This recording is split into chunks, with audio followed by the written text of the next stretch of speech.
my dear third year secondary stage students. Welcome to the final revision. أهلا بكم أحبائي كل طلاب الصف الثالث الثانوي. برحب بكم في المراجعة النهائية. But before we start, let me welcome my colleague Mr. Ahmed, who is going to present the content of the episode with me. How are you doing, Mr. Ahmed? Thanks so much, Ms. Maro, for this introduction. أهلا أعزائي الطلاب ومرحبا بكم جميعا في حلقة جديدة من حلقات الفاينل ريفيجن والمراجعة النهائية تبع التلفزيون المصري. عايزك عزيزي الطالب دايما تتعود ان احنا في حلقات المراجعة النهائية دايما بنجيب لك اهم الأسئلة المتوقعة في الاختبار. حاول بقدر الامكان انك تتابعنا لنهاية الحلقة، وفي نفس الوقت حضر معانا القلم والدفتر بتاعك، وحاول تكتب معانا كل الملحوظات اللي احنا هنقولها لك، وتأكد تماما ان كل الملحوظات وكل الأسئلة اللي احنا جايبينها لك ان شاء الله بنسبة كبيرة متوقعة في الامتحان. So be ready and let's start our episode today with the first question, and the first question is Choose the correct answer. دايما الامتحان بيبدأ بسؤال الاختياري. sentence بتقول bias by space happens when a newspaper leaves out important information about news. يا ترى spin ولا block ولا placement ولا omission؟ احنا عارفين الانحياز، التحيز، لما بعض الصحف بتجيب اخبار معينة وبتركز عليها. طيب في انواع للبايس واحنا اخدناه في الكاريكولم اوريدي، في بايس باي سبين، في بايس باي بليسمنت، في باي اميشن. طب لما تبدا الجريده تحذف تحذف او بتترك important information، يعني معلومات مهمه، بيبقى ده تحيز عن طريق ايه او بواسطه ايه او عن طريق ايه او بايه؟ اسمه بايس باي، سامعاكوا اهو بتقولوا لي omission. bias by omission. omission يعني ايه؟ يعني deletion، يعني فيها omit يعني يحذف او delete يعني يحذف. يبقى الجملة هتقول bias by omission happens when a newspaper leaves out important information about news. bias by omission يعني بالحذف. The next question. طيب the next question برضه vocabulary عزيزي الطالب. تعال نشوف كده السؤال ده بيقول ايه. بيقول space is a narrow street between buildings which leads to the main road. تاني من الاول فضلنا So the next question my dear student، السؤال الثاني برضو عزيزي الطالب vocabulary برضو على الكلمات، وبرضو في جزء مهم جدا من الفوكاب وهو language notes، الفروق ما بين الكلمات المتشابهة. طب تعالى كده نشوف السؤال بيقول ايه. Space is a narrow street between buildings which leads to the main road. طيب هتلاقي ان الاربع اختيارات يعني فيهم اجزاء او فيهم اجابات متشابهة مع بعض، مثلا lane، court، alleyway ولا position. طبعا هو هنا بيتكلم عن شارع وما بين المباني ويؤدي الى الطريق الرئيسي، يبقى هنا ممكن تستخدم الاستبعاد. طبعا اكتر حاجتين مستبعدين او ما لهمش علاقه بالسياق بتاع الجمله اكيد انت بتفكر صح، اللي هم court وبوزيشن. court طبعا معناها محكمه ولا اكتر من معنى، وبوزيشن معناها مكانه. طيب يبقى في عندي هنا اختيار ما بين اتنين، lane ولا alleyway. طب lane زي مثلا cycle lane، car lane، motorbike lane. lane معناها حارة، الحارة اللي بتكون موجود في الطريق وبيمشي فيها مثلا العربية أو الدراجة. طب الاليواي معناها زقاق أو شارع صغير جوه المباني بيؤدي إلى الطريق الرئيسي، يبقى طبعا الإجابة هنا هتكون alleyway. يبقى خلي بالك كويس جدا من التعامل مع اسئله اللانجوج نوتس. حاول بقدر الامكان تستخدم الاستبعاد، حاول بقدر الامكان انك برضو تستخدم المعاني السياقيه المرتبطه بالجمله. So let's move to the next question. Okay, the sentence we have says the woman space when she found her lost bag as it contained money in her passport. يبقى the woman space when she found her lost bag as it contained money in her passport. يعني السيدة شعرت بشيء معين كده لما وجدت اللوست باج بتاعتها او الحقيبه المفقوده بتاعتها، علشان هي كان فيها الماني، النقود بتاعتها والباسبورت بتاعها. اوكي طيب انا هنا واضح ان انا محتاجه فيكست اكسبريشن، يعني تعبير ثابت. ايه الفيكست اكسبريشن اللي معناه ان هي تنفست الصعداء، استعادت نفسها تاني؟ يا ترى pointed to يعني اشارت الى، ولا got her breath back يعني تنفست الصعداء وهي دي فعلا الإجابة الصحيحة، ولا الاختيار الثالث اللي كان بيقول could run no more ما قدرتش تجري بقى خالص، ولا jumped out of her skin وده التعبير اللي بنستخدمه لما يبقى حد very frightened أو afraid. زي ما قلت لكم هتبقى الإجابة number 2 which is got her breath back. got her breath back يعني تنفست الصعداء، استعادت نفسها مرة تانية. يبقى الجملة هتقول the woman got her breath back when she found her lost bag as it contained money in her passport. وده fixed expression والكريكولم بتاعنا مليان fixed expressions وphrasal verbs بتستخدم بمعاني معينة، مش بتبقى نفس المعنى اللي احنا متوقعينه. Okay, what's the next sentence Mr. أحمد؟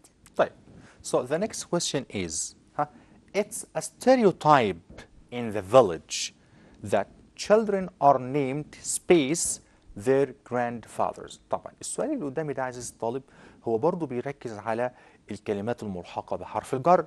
طب وانا قلت لك قبل كده ان الفريزال ووردز سواء بقى كانت فريزال فيربس او فريزال ادجكتيفز تمام من الاسئله المهمه جدا سواء في الفوكابولري او في الجرامر، فانت لازم تكون حافظ كويس جدا الكلمات الملحقه بحرف الجر، وتاكد تماما ان حرف الجر بيغير معنى هذه الكلمات في معظم الاوقات. طيب هو بيقول ان stereotype in the village يعني هو نمط تقليدي او صوره نمطيه في القرى ان الchildren named ايه؟ هل هي named after named with named on؟ طيب المفروض ان هو يسمى على اسم. طب يا ترى يسمى على اسم named ايه؟ سامعك بتقول named. ايوه مظبوط صح، تخمينك صح، اللي هو named after. named after معناه يسمى على اسم. So let's move to the next question. Okay, the next question says the space surfaces like mirrors make the light go back into different directions. The space surfaces like mirrors make the light go back into different directions. يا ترى هستخدم reflect ولا reflection ولا reflectively ولا reflective؟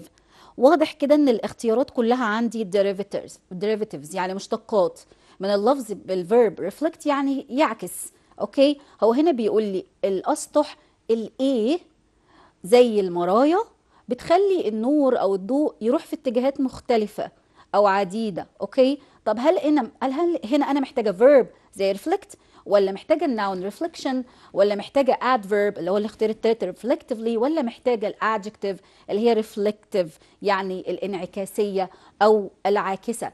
انا محتاجه الادجكتيف اللي معناها العاكسه، لان السنتنس هتقول الاسطح العاكسه زي المرايا بتشتت الضوء في اتجاهات مختلفه. يبقى انا هختار الاختيار اهنو. think a little bit، نفكر شويه كده. برافو عليكم، سامعاكم بتقولوا reflective يعني اللي هو الاختيار الرابع معايا، ودي adjective وهيكون معناها reflective surfaces يعني الاسطح العاكسه reflective surfaces. ودي اهميه ان انا احفظ الورد وكمان الديريفاتيفز بتاعتها يعني المشتقات.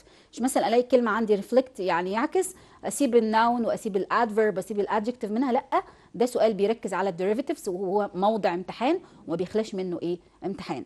The next question. طيب let's move to the next question. السؤال الجاي بيقول يا اعزائي الطلبه. مستر احمد. نعم. طيب so let's start with the next question. السؤال اللي جاي برضو اعزائي الطلبه بيركز على الفوكاب.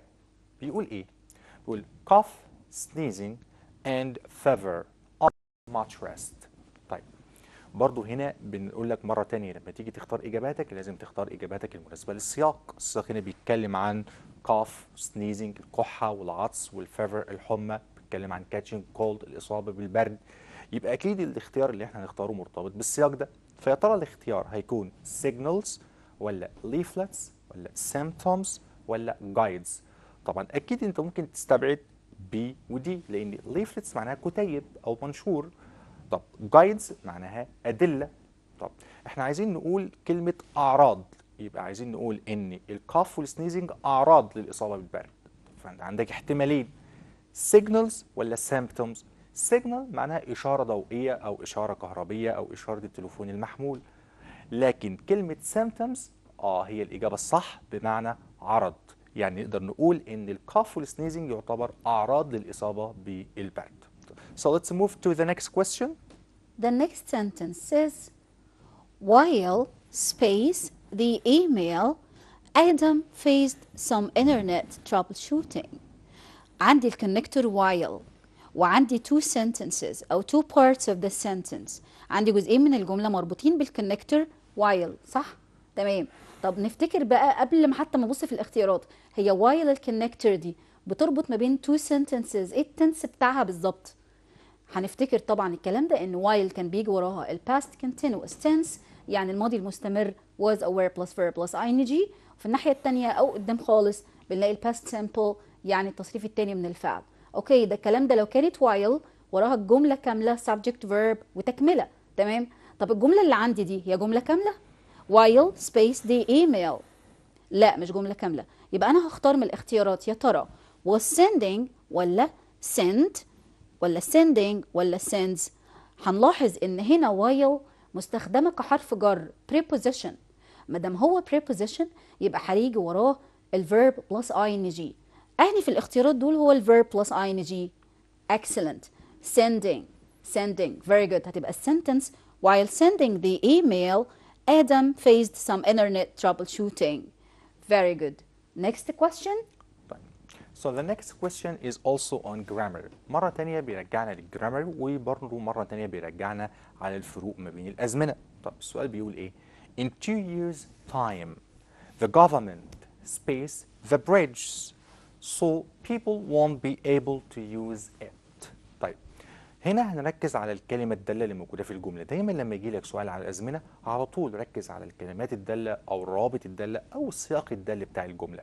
هنا في كلمة دالة اللي هي in 2 years time. الكلمة الدالة دي معناها في خلال سنتين من الآن، يعني المفروض إن الزمن بتاعنا زمن مستقبل. طب تعالى كده نشوف الخيارات اللي عندنا. will be building اللي هو المستقبل المستمر، are going to build اللي هو المستقبل going to، will have built اللي هو المستقبل التام، ولا are building اللي هو المضارع المستمر. الاربع ازمنه دول بيعبروا عن المستقبل. طب في هنا سياق معين للجمله في المستقبل ده، ان بيقول ان في خلال سنتين من الان، تمام، هيكونوا ايه؟ هل هيكونوا لسه بيبنوا الكباري ولا هيكونوا خلصوا بناء الكباري؟ طب الجمله الاخيره هي اللي هتوضح لي. بيقول لي people want to be able to use it، يعني خلال الفتره دي ما هيكونوش قادرين على استخدامه، يعني معنى كده هيكونوا لسه شغالين في بناء هذه الكباري. يبقى احنا هنا اكيد بنتكلم عن، ايوه برافو عليك، عن future continuous او المستقبل المستمر، واللي طبعا اجابته هتكون زي ما انت بتقول دلوقتي will be building. will be building. So let's move to the next question. Sentence says Amira space filled in the application then her pen ran out of the ink. الجملة دي معناها ايه؟ بمجرد ان اميرة ملت الابليكيشن بتاعتها او اكملت او كتبت الاستمارة بتاعت التقديم بتاعتها، القلم بتاعها خلاص الحبر اللي فيه. انا عايزة رابط هنا بيربط ما بين جملتين، الجملة الاولى past perfect والجملة التانية past simple tense. طيب عندنا رابط كتير جدا. طب الصيغة هتكون ايه؟ تعال نبص في الاختيارات كده ونشوف انهي الاقرب للصح. اول اختيار no sooner had، تاني اختيار had hardly، ولا was only when she had or had no sooner. طيب هو أول اختيار بيقول لي no sooner had. الاختيار بالطريقة دي no sooner had ببدأ بيه الجملة، يعني أنا لو عايز الاختيار ده يبقى هو الصح هتبقى الجملة بادئة أصلا ب no sooner had أميرة filled، فكده الجملة مش بادئة بالكلمة دي، يبقى أنا مش هختار الاختيار ده. أمال أهنه الأقرب للصح السنتنس أنا سامعاكم بتقولوا أهو الاختيار الصح فيها had no sooner filled in the application than her pen ran out of the ink. ليه؟ لأنها بتستخدم مع الباست بيرفكت، ومش بس كده الصيغة صح لأنها بتكمل الجملة مش بادئة الجملة. had no sooner. Very good. The next sentence. So the next sentence is also grammar. طب ومن الازمنه المهمه جدا اللي احنا درسناها طوال المنهج الزمان اللي قدامنا ده، حاول تخمن معايا ايه كده من خلال اداه الربط الموجوده او الكلمه الداله الموجوده. بيقول it space 3 years since the Ministry of Education space the tablet exams. طبعا ممكن يكون طالب مش متعود على الشكل ده من الاسئله ان يكون في 2 options او اختيارين. ممكن في المواصفات الجديده يجي لك سؤال بيعتمد على اختيارين في جمله واحده. طيب هنا هرجع لأداة ربط موجودة عندي في الجملة اللي هي since. طيب لما نقول أداة ربط يعني بنقول إن في زمنين مختلفين. طيب نرجع كده نراجع مع بعض قاعده سنس اللي احنا خدناها في حصه المضارع التام البريزنت بيرفكت واللي شرحناها لكم قبل كده في الحلقات بتاعتنا. هنقول ان السنس ممكن يجي قبلها بريزنت بيرفكت او it is بلس فتره زمنيه وبيجي بعدها ماضي بسيط. طيب هل الاختيار اللي انا قلت عليها موجود؟ فمثلا الاختيار الاولاني بيقول is وapplied. طب نكمل بقيه الاختيارات عشان نتاكد. was وhas applied، هل ينفع اجيب ماضي مع مضارع تام؟ لا طبعا ما ينفعش. طب been applied، طب been دي محتاجه auxiliary verb او فعل مساعد، مفيش هنا have ولا has ولا had، يبقى ما ينفعش نستخدم الجمله دي. طيب الابوستروفي اس هنا وهاز ابلايد. الابوستروفي اس ممكن تكون اختصار لهاز او از. طب هو جه بعدها 3 years رقم السنه على طول، يبقى دي اكيد اختصار لاز. بس خلي بالك المضارع البسيط هنا مش هيجي مع المضارع التام مع قاعده سنس.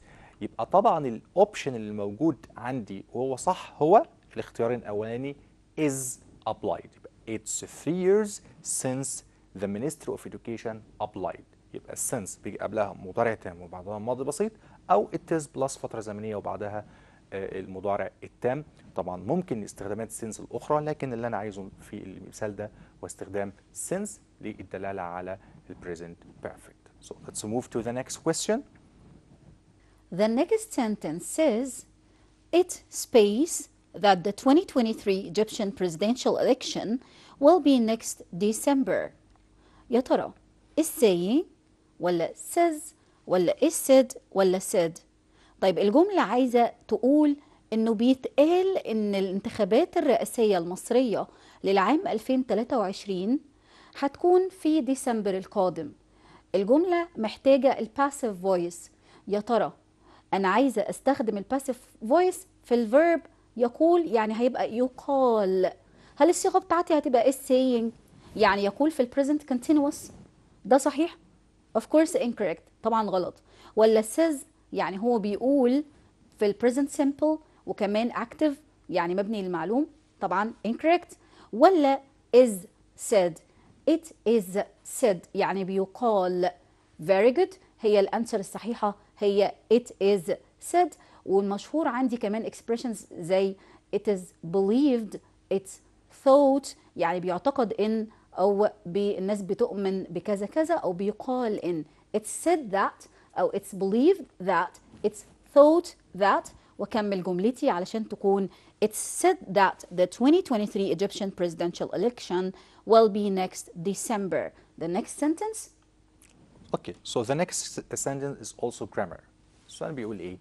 Marwan Bablu says that he has continued singing space as long as fans want that. طيب الجملة هنا بتتكلم عن ايه؟ بتتكلم عن احد الكلمات الدالة على زمن المضارع التام او البريزنت بيرفكت. طيب يعني لان انا عندي هنا has continued. طب لو انت ملاحظ ان الفور اوبشنز او الاربع خيارات كلهم في زمن المضارع التام. طيب بس هل already بتستخدم مع as long as؟ هل ever بتستخدم في هذا السياق؟ طبعا الموضوع هيبقى مش مناسب للجملة، لذلك احنا هنا ممكن نستبعد already و ever. طب في عندي two options لسه موجودين since ولا for. برضو احنا شرحنا الفرق بين since و for قبل كده في الحلقات دي، ممكن ترجع للنوتس اللي انت كنت كاتبها معانا وهنعرف ان for بتيجي مع as long as. يبقى الإجابة الصح هنا هتبقى for as long as. So let's move to the next question. The next question says, Mr. Samir used to teach in private schools. This sentence means Mr. Samir no longer teaches in private schools. Mr. Samir never taught in private schools. Mr. Samir is teaching in private schools now. Mr. Samir doesn't teach in private schools no longer. بصوا بقى الجملة فيها used to يعني اعتاد أن plus infinitive, right؟ احنا أخدنا أن الإكسبريشن ده بيعبر عن حدث كان في الماضي ولكنه لم يعد موجود في المضارع، خلاص ما بقاش يحصل في المضارع. مثل أنا أقول I used to play in the street when I was 6 years old. اعتدت ان انا العب في الشارع لما كان عندي 6 سنوات. هل ده معناه ان انا لسه بلعب في الشارع دلوقتي؟ لا، هيبقى معناه I don't do it now. I no longer do this. I don't do this anymore. اوكي، يعني used to plus infinitive بيعبر عن past habit ما عادتش موجودة في المضارع خلاص، وعلشان كده هتبقى السنتنس معناها أو الإجابة بتاعتها مستر سمير no longer teaches in private schools. يعني مستر سمير خلاص ما بقاش يدرس في المدارس الخاصة، وهو الاختيار number 1. Okay, very good. Next question. Okay. So the next question برضو من الأسئلة المهمة جدا ومنهج writing. طيب بيقول إيه؟ Which sentence is correctly punctuated؟ إيه هي الجمل اللي تم ترقيمها بشكل صحيح؟ أنا قلت لك قبل كده إن منهج الرايتنج ما عادش مقتصر بس على كتابة الرايتنج أو الباراجرافز أو الإيميلز، لا ده كمان ممكن يجي لك على شكل سؤال اختياري. زي السؤال اللي قدامي ده عايزني أختار الجمل اللي لها علامات ترقيم مظبوطة. بص كده معايا في الجملة الأولى بيقول إيه؟ Some people prefer to use Facebook. طيب others prefer to use Instagram. ايه اللي حصل هنا؟ اللي حصل هنا ان احنا بنربط جملتين مع بعض بدون أداة ربط. الجملة الأولى some people prefer to use Facebook، دي الجملة الأولى. طب والجملة الثانية others prefer to use Instagram. يبقى أنا هنا عايز علامة ترقيم تستخدم لربط جملتين مستقلتين مع بعض بدون استخدام أداة ربط. هل هتكون السيمي كولن الفاصلة المنقوطة زي المثال A، ولا هتكون الكوما زي المثال B، ولا هتكون الكولن نقطتين فوق بعض زي المثال B C، ولا هتكون من غير استخدام علامة ترقيم؟ طبعا هنا لما نكون بنربط جملتين مستقلتين مع بعض بدون أداة ربط فاحنا بنستخدم طبعا السيمي كولن. السيمي كولن، لذلك هنختار الإجابة الأولى. So let's move to the next question. The next question is translation، ترجمة. وعندي في الاختبار بتاعنا هنلاقي فيه 2 sentences من عربي لإنجليش ترجمة، وفي كمان 2 sentences من إنجليش لأرابيك في الامتحان ترجمة. وعلى فكرة هو على هيئة اختياري برضو، يعني translation. اوكي، طب نبدأ بالسنتنس بتاعتي من أرابيك لإنجليش كده. سنتنس بتقول يجب أن يحصل المعاقون على حقوقهم كاملة بما في ذلك حقوق العمل والعلاج المجاني. تعالوا نشوف الانسرز بتاعتي ونشوف أهني أقرب جملة صحيحة للترجمة. أول sentence بتقول the handicapped must get their entire rights including the rights of work and free treatment. ولا the handicapped must get their entire duties including the rights of work and free treatment. Number 3, the handicapped must get their entire rights containing the rights of work and free treatment. ولا the special needs must get their entire rights including the rights of work and free treatment. بصوا بقى، قلت لكم قبل كده واحنا بنختار في خاصيه مهمه جدا بتساعدني في الحل، وهي اسمها الاكسكلوجن استراتيجي، استراتيجيه الاستبعاد. يعني ايه؟ ابص بعيني على الاربع جمل المترجمه، في جملتين هشيلهم خالص اللي هم ايه؟ بصوا كده على الجمله رقم 2. الجمله رقم 2 اللي هي مكتوب عليها قصادها سي كده the handicapped must get their entire duties. هو بيقول لي يجب ان يحصل المعاقون على حقوقهم. هي حقوقهم دي معناها rights ولا duties؟ rights يعني حقوقهم، انما هو هنا في الجمله رقم 2 جايب لي duties يعني واجباتهم. هحذف الجمله دي خالص، يبقى رقم 2 الاختيار الثاني غير صالح، اشطب عليه. اوكي كده استبعدت اجابه. طيب بصوا على الجمله الاخيره كده، بيقول لي ايه؟ the special needs must get their entire rights including the rights of work and free treatment. يعني ذوي الاحتياجات الخاصه. هو هنا عايز في الجمله يجب ان يحصل المعاقون ولا يجب ان يحصل ذوي الاحتياجات الخاصه؟ يبقى هو هنا عايز يقول يجب ان يحصل المعاقون، يبقى الجمله الرابعه دي هشطبها لان هي مش اقرب للاجابه. هركز على اجابتين الاولى والثالثه. تعالوا نقراهم كده تاني. the handicapped must get their entire rights including the rights of work and free treatment. ولا the handicapped must get their entire rights containing the rights of work and free treatment. الأصح including the rights of work and free treatment، يعني بما في ذلك. including معناها بما في ذلك حقوقهم للعمل والعلاج المجاني. إذا الترجمة الصحيحة هي sentence number 1 the handicapped must get their entire rights including the rights of work and free treatment. Let's move to the next sentence with Mr. Ahmed. طيب so the next question المرة دي بقى translation from English into Arabic. طيب بيقول ايه الجملة الانجليش؟ The rise of cortisol in your body is an alarm that you are burned out and need to reflect on your situations. طيب براحتك قوي وانت بتترجم من انجليزي لعربي، وحاول بقدر الامكان انك زي ما قلنا مع مس مروه انك تستبعد الكلمات اللي مش مناسبه للسياق. انت عندك 3 جمل متشابهين مع بعض، بس اكيد في جمله مختلفه. انا هديك بالظبط كده 30 ثانيه تحاول تخرر او تحاول تطلع الكلمات المختلفه في الثلاث اختيارات دول. ايوه ها، ايوه برافو عليك، ده انت اخدت اقل من 30 ثانيه كمان. الاجابه الصح هتبقى بي. طب ايه ما تنفعش ليه؟ بص كده على كلمه ها، تحتاج ان تعكس مواقفك. كلمه ريفلكت على فكره بتيجي بمعنى يعكس، بس انا بقول لك دايما انك لازم تترجم الكلمه وفقا للسياق بتاعها. انت هنا بتتكلم على ان ارتفاع نسبه الكورتيسول منبه او بيدل ان في مشكله عندك في البيرن اوت اللي هو التوتر او الانهيار العصبي، لذلك انت لازم تتامل في مواقفك عشان تقدر ان انت تتغلب عليها. طيب الجمله سي ما تنفعش ليه؟ علشان كلمه محترق، كلمه بيرن اوت مش ترجمه حرفيه. بيرن اوت معناها اللي هو الانهيار العصبي او انك تكون منهك الاعصاب. So let's move to the next question. The next question هيكون عندي مركز على Great Expectations، يعني القصة بتاعت مس هافشام. لو نفتكر، تعالوا نشوف الكويستشن بتاعي بيقول ايه كده. الكويستشن بيقول the hard past and negative experience affected Miss Havisham and her treatment with people. Illustrate with example. يعني بيقول لي الماضي الصعب والسلبي اللي كان بيأثر على مس هافشام، او اللي كانت حظت بيه او كان عاشته مس هافشام، أثر على علاقتها مع الناس او تعاملها مع الناس. وضح بأمثلة. طبعا احنا عارفين ان الكويستشنز بتاعت الجريت اكسبكتيشنز او القصه بتاعتي بتيجي على هيئه كريتيكال ثينكينج كويستشنز، يعني اسئله تفكير نقدي. يعني هيقول لي والله حصل كذا ليه، طب قولوا ازاي، او قولوا اكزامبلز دعموا الاجابه. طب يس اور نو، طب قلت يس قولوا ليه، برروا اجابتكم وحطوا اكزامبلز وسيتويشنز او ايفنتس من القصه. مفيش حاجه اسمها اجابه صح او غلط، في حاجه اسمها انا بؤمن ان اجابتي صحيحه، بدعمها بجاستيفيكيشنز او مبررات.